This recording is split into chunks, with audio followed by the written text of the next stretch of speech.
Tak Nového Kanoe ja zvyknem uvádzať ako ekumenický pop, vyvracač mýtov a nesprávnych úvah. Raz som Nového Kanoe rozobral takúto jednu zaujímavú historickú udalosť. Púť Henricha IV. Do sídla pápeža v Kanose. Hovorí vám to niečo?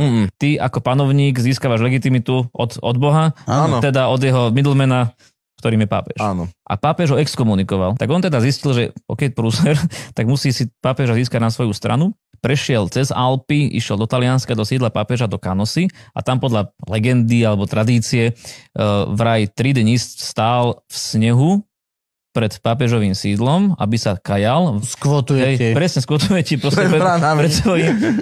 Iba si rozjebne. Presne tak. Oni vlastne mali spor o investitúru, to znamená, že to vlastne bol spor o to, kto bude dosadzovať biskupov do úradu. Či to má robiť král, alebo to má robiť pápež. Potom teda pápež Gregor VII, ak sa nemýlim, vyšiel von na tie hradby a pozeral tam na Henricha, že Heňo? A potom veľmi familiárne vlastne v referéne hovorí, že Heňo, poď, čo tam toľko stojíš, poď sem, dám ti teplý čaj, kde vlastne, že vlastne sa k nemu akoby podobne sa k nemu vlastne sa s ním zhovára, ako sa zhovára napríklad Trnka z Kočnerom, že síce sa akože tvárime, že jeden je prokurátor a druhý je niekoho, koho by mal stíhať, ale reálne sú vlastne všetci kamaráti a vlastne poukazujem tej pesničke na to, že politika, že cirkev bola predovšetkým politická organizácia. Jasné.